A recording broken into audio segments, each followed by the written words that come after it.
En diciembre, pendientes de todos estos temas, llega el momento del análisis, llega el momento de repasarlo con los mejores expertos. Hoy contamos con José María Viñals, tenemos con nosotros también a Antonio Aguilar, a Luis Rodrigo de Castro, para compartir, para dialogar un poquito sobre lo que está sucediendo en las últimas horas. Si te parece, empezamos contigo, Luis. El tema está candente, calentito, ¿no? Como estamos comentando, con declaraciones cruzadas, bueno, amenazas incluso se puede decir, entre Rusia y Europa.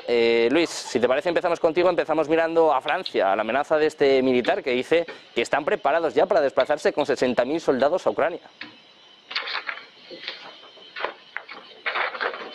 Me parece que Luis no nos escucha, está con sus papeles. Bueno, Luis, decía que, sí, te preguntaba a ti, perdona, estábamos hablando un poquito, ¿no?, de cómo está la actualidad, hablando de los problemas que hay, ¿no?, de los mensajes cruzados entre Rusia y Francia. Parece que la tensión, sobre todo ahora mismo, se está focalizando en este punto, y un general sorprendía en las últimas horas diciendo que están preparados para desplazarse con 60.000 soldados a Ucrania. No sé cómo ves, en qué punto está esta relación, ¿no?, esta tensión, y hasta dónde puede llegar. Hay muchos que ya están hablando de que la guerra en Europa pues está muy cerquita, ¿no? ¿Es tal la alarma? ¿Es tal la situación?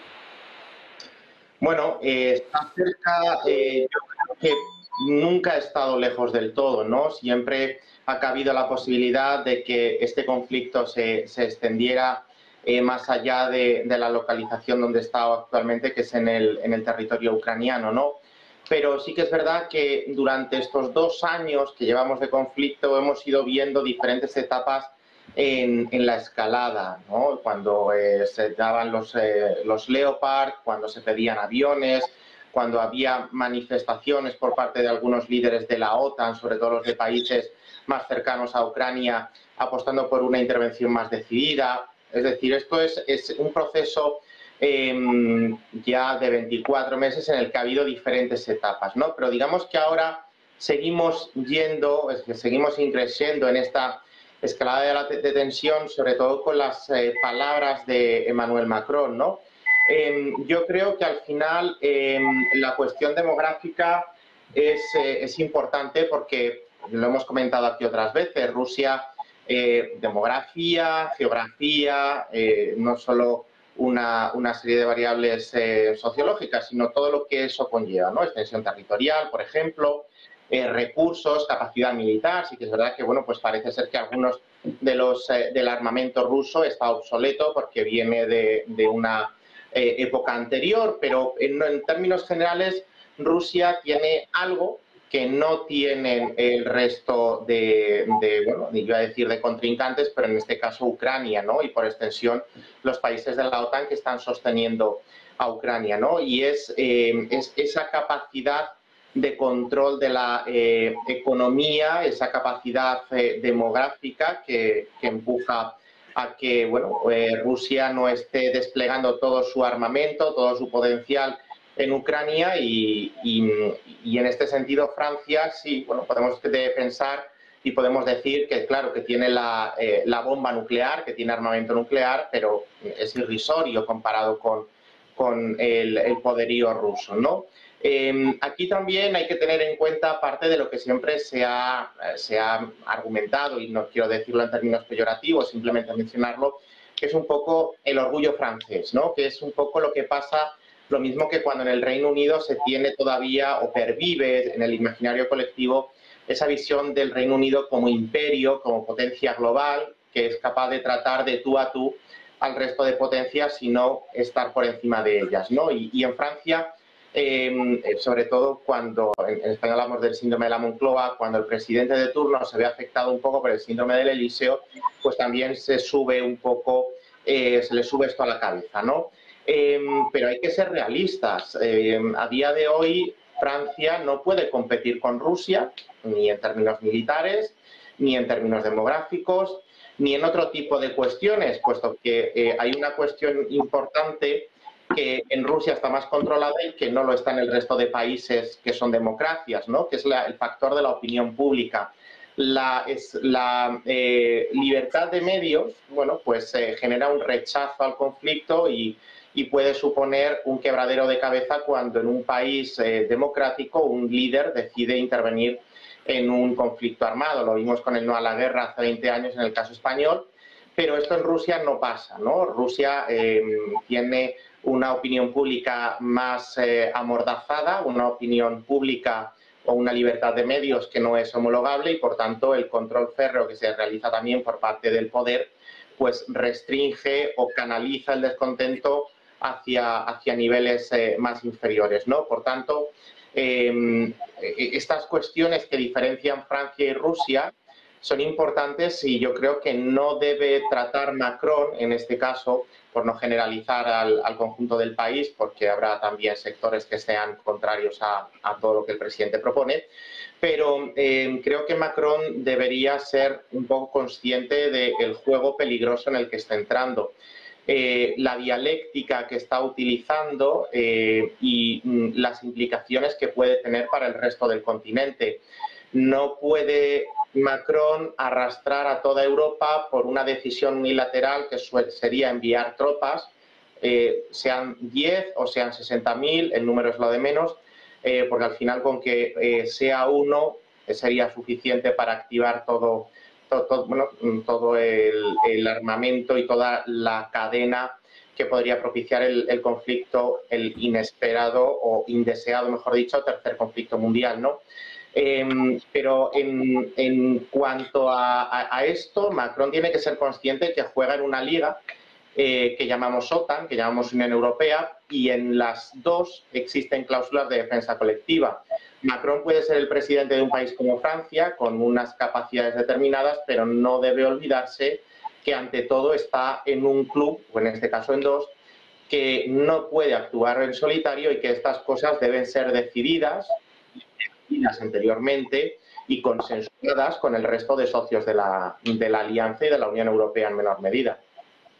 Bueno, pues pendientes de lo que sucede en Francia, enseguida seguimos hablando de este tema, enseguida seguimos hablando de lo que sucede en Francia. Vamos a poner el foco ahora en España, en las declaraciones de la ministra de Defensa española, de Margarita Robles. Ha dicho que el servicio militar obligatorio no se va a volver a instaurar en Europa. Eso al menos es lo que ha afirmado precisamente durante su comparecencia en la Comisión de Defensa del Senado, al ser preguntada por varios parlamentarios después de ese debate en el que se apunta que varios países de la Unión Europea y la OTAN están hablando de esta cuestión. Decía la propia Robles: no va a haber servicio militar obligatorio en España, ni creo que se le haya pasado a nadie por la cabeza. Otros países que por situación geográfica perciben más esa preocupación que nosotros sí que lo están planteando. Nosotros somos un país maduro, un país que tiene mucho conocimiento de la realidad, pero no va a haber servicio militar obligatorio. Ojo, porque también mandaba al de Bildu a negociar con Putin, hablaba de una amenaza nuclear. Escuchamos ya a la ministra de Defensa española. No va a haber servicio militar obligatorio en España, en absoluto. Ni creo que se le haya pasado por la cabeza a nadie.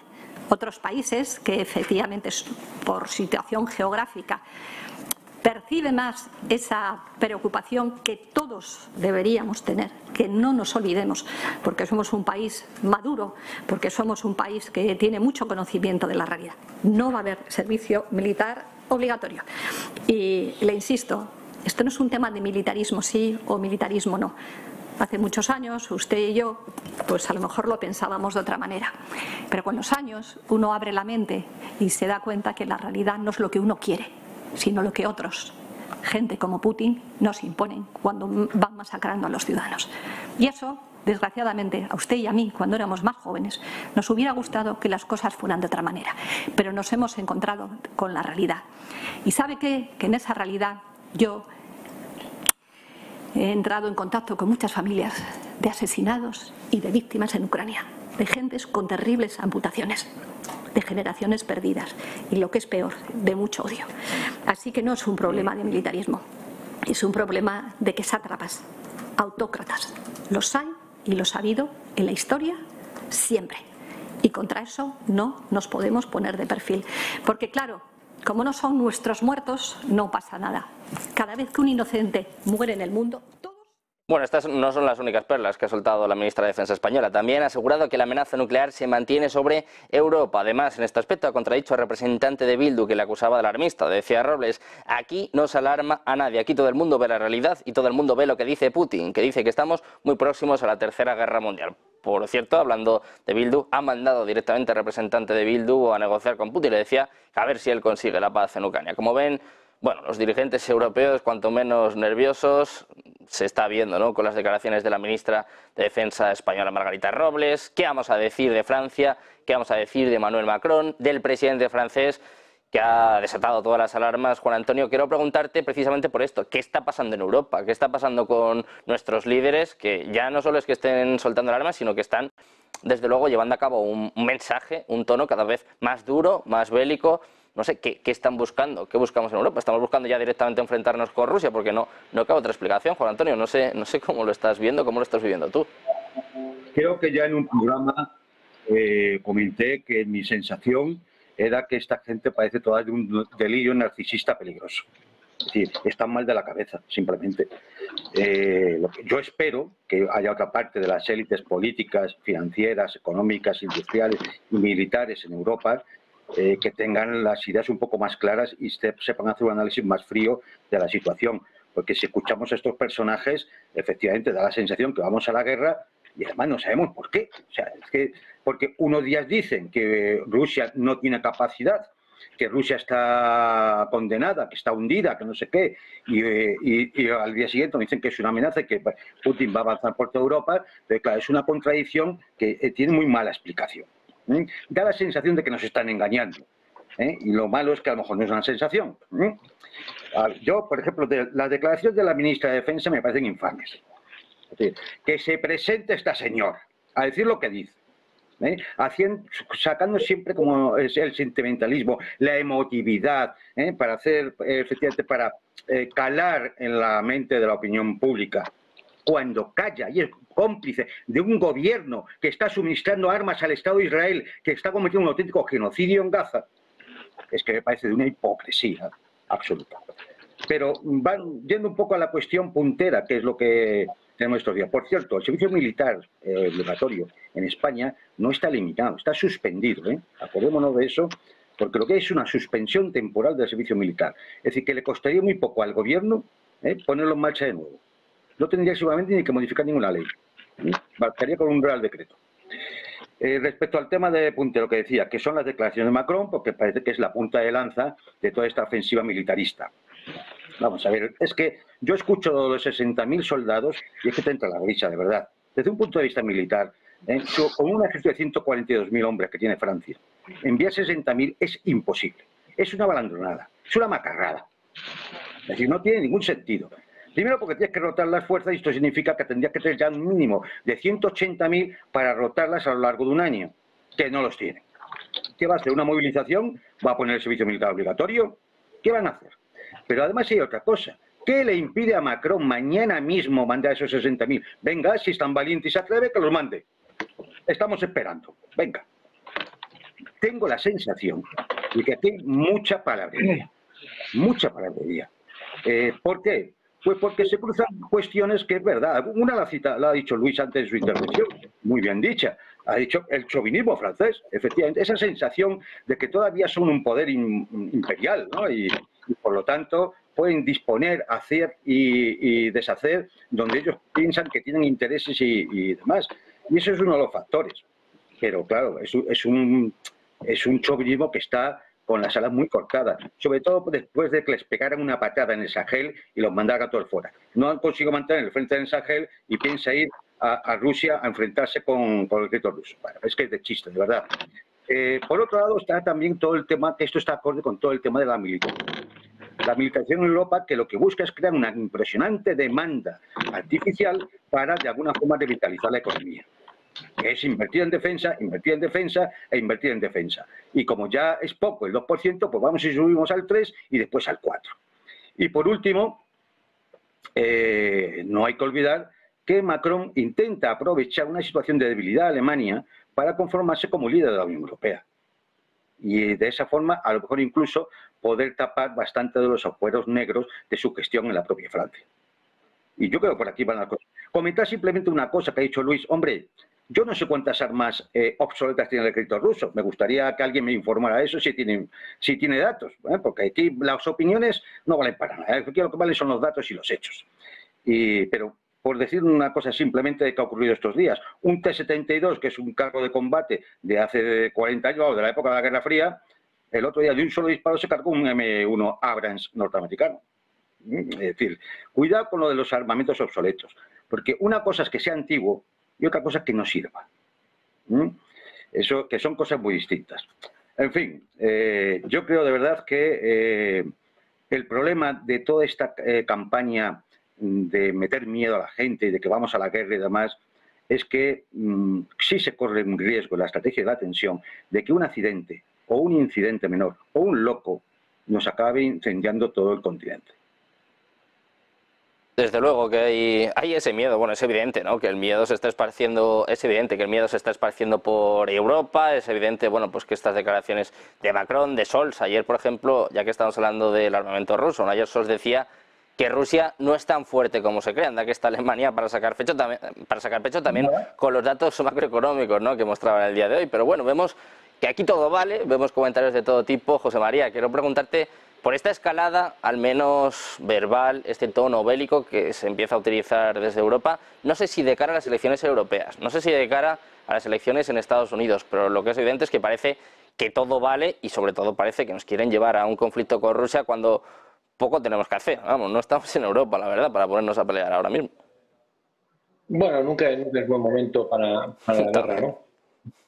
Quiero decir, al final las cosas pasan. La verdad es que Europa se ha puesto en una situación enormemente compleja desde el punto de vista geopolítico y desde el punto de vista de un conflicto donde el proxy europeo, el proxy americano, que es Ucrania, ha estado batallando contra las fuerzas rusas y ahora pues están dando unos síntomas claros de agotamiento. Entonces, o se le suministra lo que necesita ese proxy para que continúe luchando por su propio interés y el interés de los que tiene detrás, o bien se le deja caer. El problema es que si se le deja caer, como todavía no conocemos cuáles son los objetivos que tiene Rusia sobre Ucrania, pues no sabemos realmente si lo que va a querer es tener ahí un gobierno que se alinee con los intereses de Rusia, es decir, tener un buffer state de estilo Bielorrusia, o si bien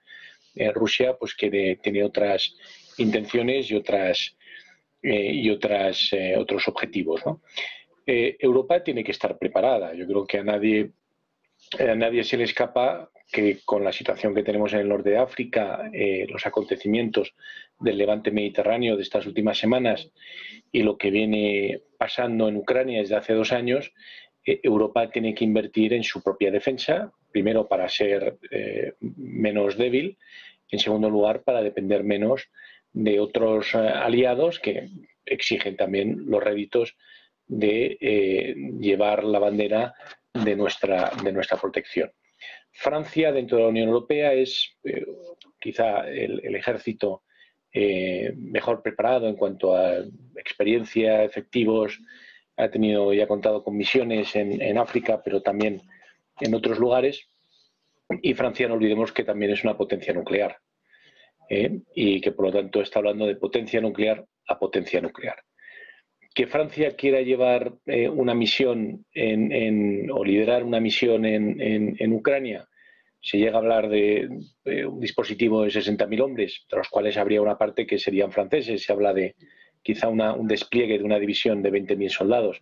Sí que es verdad que esto entrañaría una complejidad logística enorme, pero también esto sería interpretado como una señal inequívoca de Rusia, pues de una declaración de guerra, ¿vale? Con todo lo que ello conlleva. Entonces, Rusia pasaría de una operación especial, que es lo que dice que tiene ahora, por un conflicto geolocalizado donde entiende que Ucrania no está a su nivel y que por lo tanto no tiene una consideración de enemigo con el que pueda utilizar todo su arsenal, pero sí otra potencia nuclear como es Francia envía un contingente numeroso a entrenar al ejército ucraniano y quizá hacer otro tipo de labores en Ucrania, pues entonces Putin ya ha avisado de que eso sería un clarísimo acto de guerra y que utilizaría todo su arsenal nuclear, que es una situación en la que no nos queremos encontrar, pero que nos llevaría de facto a una situación igual al de la Guerra Fría. Hay otros mecanismos por los que la Unión Europea también pues, puede conseguir estos objetivos como podrían ser, por ejemplo, pues, invertir, ¿no? Y tener un marco regulatorio homogéneo con Gran Bretaña o con Estados Unidos para tener un régimen de control de exportaciones y de sanciones homogéneos con respecto a Rusia. Es decir, que puedan fluir pues bueno, patentes y materiales y recursos tecnológicos y militares sin que ninguno de los países socios de ese pequeño, de esa unión, por así decirlo, regulatoria, pues tuvieran miedo a que se filtrara o se escaparan estos materiales o esta tecnología a quien no se debe. Esto es algo que se ha ido haciendo y que todavía le queda mucho recorrido. Por otro lado, la Unión Europea también tiene un déficit en lo que es inversión en defensa. La directa, ¿vale?, que es ese porcentaje del 2% que exige la OTAN, pero también otra donde puede aunar iniciativas públicas y privadas para hacer inversiones en compañías de defensa que van desde la criptoseguridad hasta temas mucho más tangibles como pueden ser carros de combate y otras disposiciones, ¿no? Entonces, bueno, yo creo que también es bueno que alguien diga en Europa, oiga, estamos aquí y estamos dispuestos también a sacar pecho. Que lo ha hecho en el mejor momento, que lo ha hecho con las circunstancias más convenientes, que era la forma adecuada de hacerlo, que tenía que haberlo hablado antes y haberlo consensuado y que en vez de haber sido Francia podía haber sido una declaración de varios países, por supuesto. Pero bueno, estamos ahora mismo en una situación, y Europa se encuentra en una situación que a nadie se le escapa, es inmensamente compleja y donde el riesgo de la guerra sobrevuela desde hace 2 años. Si alguien no piensa que tenemos ese potencial riesgo, pues bueno, yo creo que pues que vive ajeno, ¿no? Y en relación con las declaraciones de nuestra ministra, pues yo entiendo que la medida de servicio militar obligatorio pues es una medida enormemente impopular y una medida casi anacrónica y quizá no sea para nada, teniendo en cuenta cómo se luchan las guerras hoy en día, pero también es verdad que tenemos también nosotros derecho a la legítima defensa, al igual que lo tiene Rusia, y que por lo tanto, pues si la situación lo amerita, pues habrá que ponerlo encima de la mesa y habrá que considerarlo. No sé, repito, si eso es algo que hoy en día interesa desde los estándares y el punto de vista militar, pero sin embargo en Rusia pues ha funcionado porque cientos de miles de hombres han pasado por el frente y han cumplido una función. De momento hay líderes europeos, estamos hablando, ¿no? El protagonista sin duda está siendo Emmanuel Macron, que ya no solo está sacando pecho, sino que también está boxeando. Les invito a que lo vean, unas imágenes que están causando muchísimo revuelo en Francia. Macron boxeando, ya esto es nada más. Vamos a hacer una pausa, les vamos a dar tiempo, precisamente para que vean estas imágenes. Y enseguida hablamos del ataque a Kiev, del mensaje de Putin a Occidente, el mensaje de que Rusia está más fuerte que nunca. Quedó clarísimo, ¿no?, con las elecciones del pasado domingo, con más del 87% de los votos. Vamos a hacer, una pausa, 2 minutos, y enseguida se lo contamos en Negocios Televisión.